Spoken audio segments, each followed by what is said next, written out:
Welcome to the second lecture for Chapter 11 on interpersonal conflict. In the first lecture, we talked a little bit about what interpersonal conflict is. We looked at some of the characteristics of conflict. We talked about some of the benefits of conflict.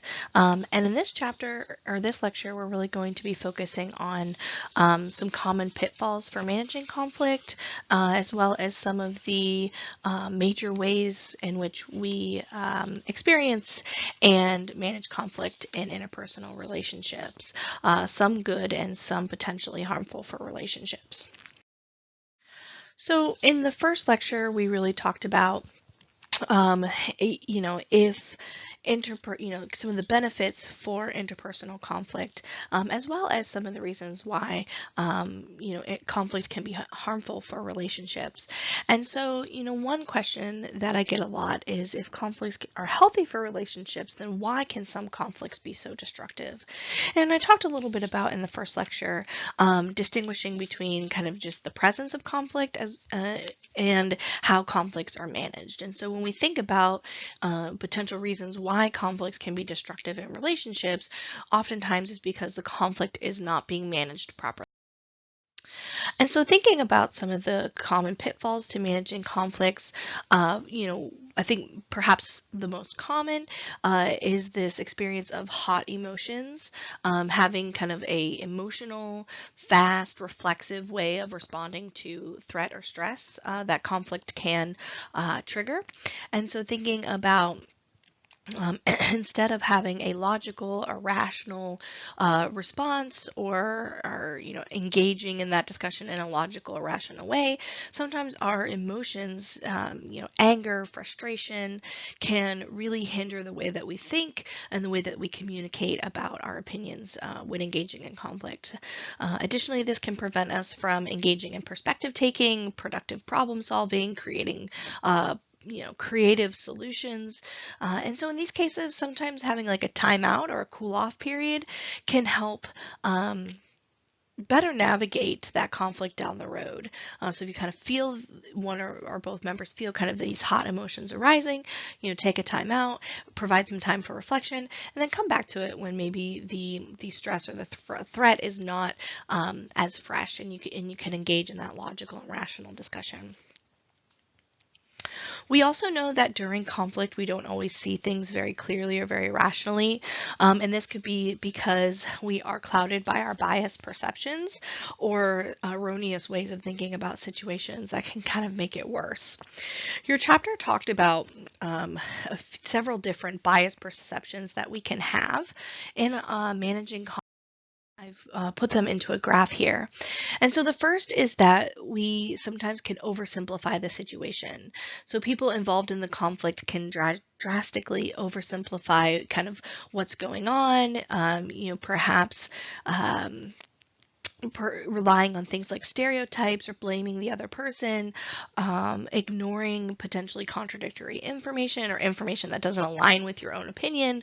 And you can see how this would really dramatically impact how people respond to messaging and how it can lead a conflict in a potentially negative direction. The second is exaggerating differences. So it's almost kind of the opposite of the first one.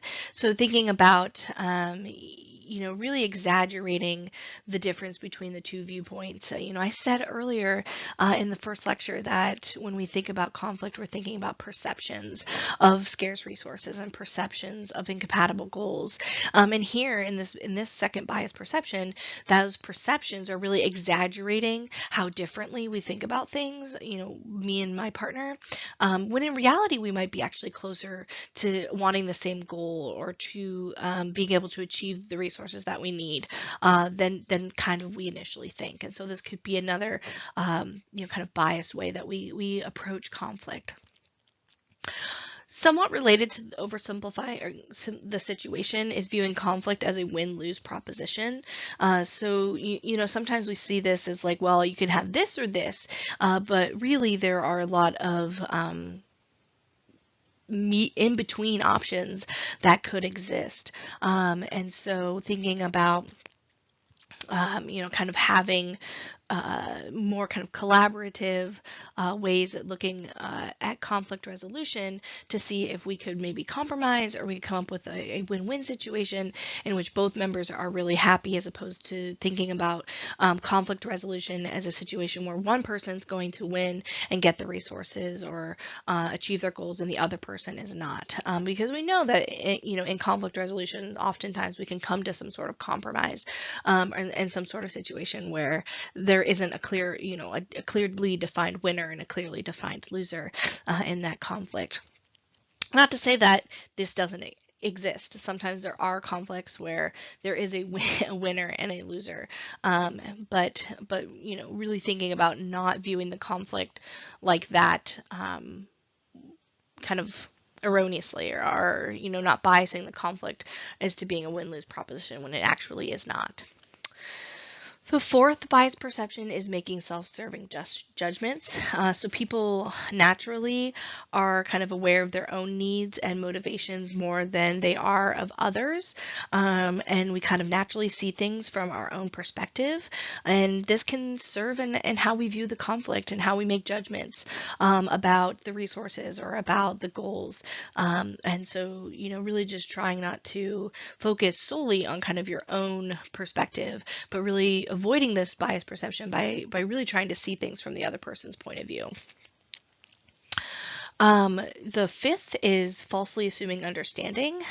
This is both falsely assuming that you understand what the other person is saying, as well as falsely assuming that the other person understands what you are saying. And so when we kind of think about things like meaning making and encoding and decoding and feedback and noise, you think about the whole chapter on interpretation.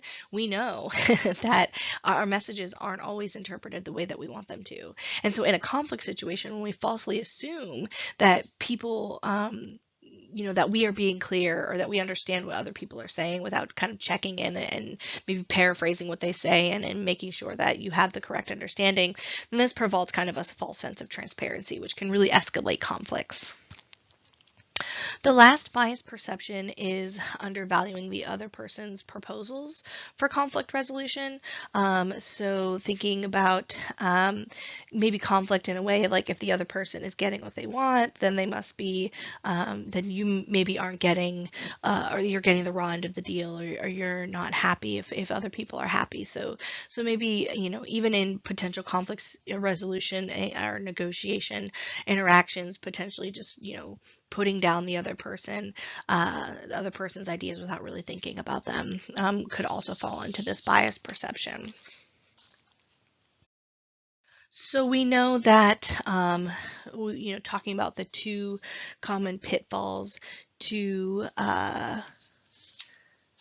managing conflict, hot emotions, bias perceptions, and then finally communication obstacles. So when emotions are high, when we are experiencing a hot emotion, when we have these bias perception, we know that our communication can suffer.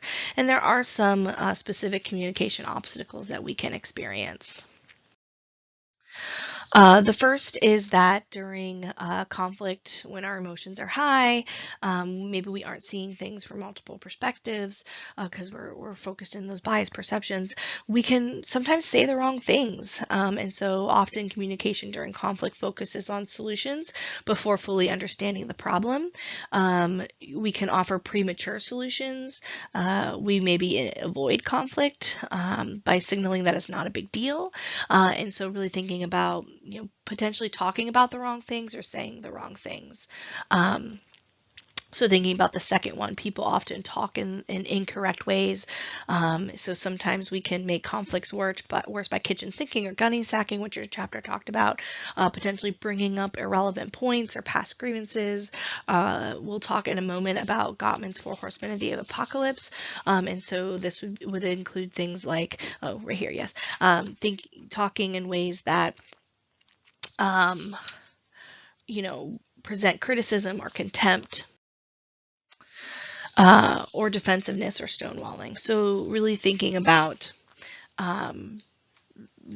the Gottman's 4 Horsemen of the Apocalypse as specific ways of engaging in conflict that are problematic. and we sometimes fall into these traps. We can even think about them as potential traps. Some of this relates back to that positive communication climate information that we talked about in the language chapter. But criticism essentially involves complaints about the other person's personality or characteristics, as opposed to really focusing on the behavior at hand that maybe you're having a contention about, and so thinking about more personal attacks that can flame conflict, as opposed to really focusing on the specific behavior, the specific issues at hand. All of those things would fall into criticism, and can be really problematic for relationships if happening often in a relationship as well as in conflict resolution. We also know that contempt or insults that attack the other person's self-worth, name-calling, sarcasm, mocking the other person, really inappropriate ways of communicating with somebody that you're in a relationship with. But compound that with the conflict interaction, and this can be really problematic, and this can really inflame and escalate a conflict when we engage in contempt. When we experience criticism and contempt in our relationships, then we also sometimes have the response of being defensive, so guarding ourselves against criticism, maybe even being defensive when we aren't, when the message isn't really contempt or criticism, because maybe we've experienced that in the past. But defensiveness can also involve casting yourself kind of as a victim or blame or denying responsibility in the conflict. And so we can see how that could also trigger, an escalating response to a conflict situation. And stonewalling occurs when conflict really isn't resolved over long periods of time. This is kind of like avoiding the conflict situation. Really, when we withhold conversation, we withhold interaction. We know that this is kind of like avoiding the conflict altogether. But specifically when people say that they really want to engage in conflict, and you kind of avoid that interaction. So almost like a demand withdrawal, like somebody's trying to negotiate or engage in conflict resolution and you pull back. We can engage in stonewalling if we in previous interactions have experienced criticism, contempt, and defensiveness from our partner. Sometimes it's just stonewalling is a natural response, almost like self-preservation.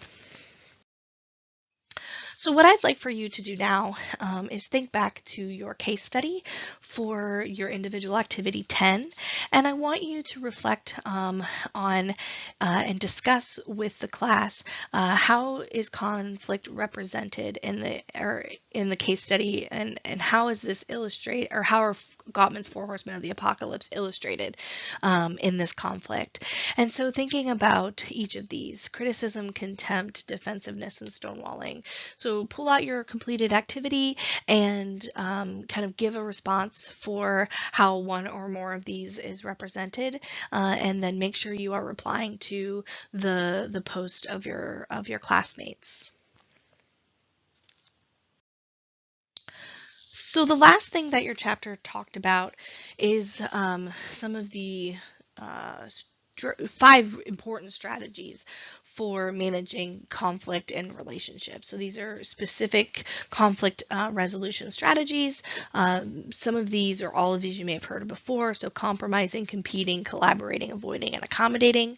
And when we think about these strategies, we know that much like some of the other things that we've talked about in this class, each of these strategies is representative of 2 important dimensions. So the first dimension is kind of your concern for yourself and you're achieving your own goals. So we see that on the left-hand side, as well as your concern for the other person in the relationship. And so we can have a low concern for self, or a high concern for self, or a low concern for others and a high concern for others. And the interaction of these 2 dimensions really represent these 5 strategies for managing conflict. So let's start with situations when we have a high concern for achieving our own goals, and maybe we aren't as concerned with the other person achieving the goals or getting the resources that are available to them. This is a representative of a conflict that really maybe represent a strategy that could be used when a win-lose situation is truly represented in a conflict situation. And so thinking about the goal of this conflict resolution strategy is to win the conflict, to get the resources, to achieve your goals. And this may be appropriate in situations where there is a concrete outcome that cannot be shared. So thinking about, if you and your friend are competing for a job, or you're competing for like a grant or something, one person's going to get it and one person's not. And so thinking about engaging in this strategy, because it is a truly win-lose situation, you may work towards resolving the conflict so that you get the job or that you get the resources, and the other person does not. And that really does represent this high concern for self and low concern for the other person. If we go down, thinking about the kind of opposite of that is a low concern for self and low concern for others would lead to ignoring conflict and hoping that it will go away. So this really avoiding behavior that we've talked about before. So avoiding is failing to engage in the conflict. Oftentimes, when this leads to unresolved conflicts, it can be bad. This can be a really problematic strategy. But there are times, like when I said earlier, when we are experiencing hot emotions, that maybe avoiding it for a very short period of time could be positive because it's used to maintain harmony until maybe both people are ready to engage in that conflict. So almost like avoiding on a very short timeline can be okay, but if we're avoiding over longer periods of time and the conflict is going unresolved, it can really make the situation and the conflict worse. Going to the right and looking at accommodating, which represents a strategy that has low concern for yourself and achieving your goals and a high concern for other people to achieve their goals. And this strategy really is representative of sacrifice. So kind of sacrificing your own achievements so that the other person can win. Sometimes we do this just to keep the peace in our relationships. And again, this strategy may work short term, but over long periods of time, it can really lead to resentment if this is used frequently in the same relationship over a period of time. The top strategy is often revered as the probably most positive or beneficial strategy, but it is one that takes the most work. And so thinking about collaborating as having a high concern for self and a high concern for others. And collaborating involves engaging in the negotiation process that where we're working to make the situation a win-win situation. So really working to maximize the gains for both individuals in the conflict. Again, this requires a great deal of energy and time and imagination and patience. And so we can see that even though this is a really beneficial and an outcome, a management strategy that can have a really positive outcome, we can see why maybe we would default to some of these other strategies like compromising because it's so effortful. And so compromising, unlike collaborating, when we're working to kind of create a out-of-the-box solution where we have a win-win situation to a conflict. Compromising thinks about everyone's needs and requires both parties to give something up in order to resolve the conflict. So, you're not giving everything away. You might be getting a little bit of what you want, but you're not getting all of what you want like you would in collaborating. And same with the other person. So the other person gets a little bit, but not all of what they want.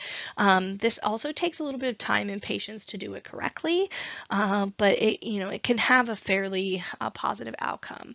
And I put this one in the middle because it's the strategy that represents kind of a moderate concern for both yourself and the other person. So really thinking about giving something up in order for both people to be happy. So both people giving in a little bit to achieve kind of that harmony in the relationship. So the last thing I want to do is to engage in one last discussion here in the Play Pause It forum, and I want you to reflect back to your worksheet and think about the two characters, Sarah and Russell, and what strategies do you think that they use to manage conflict? And I want you to provide an explanation to justify your answer, and then also interact with your peers by replying to one of their comments.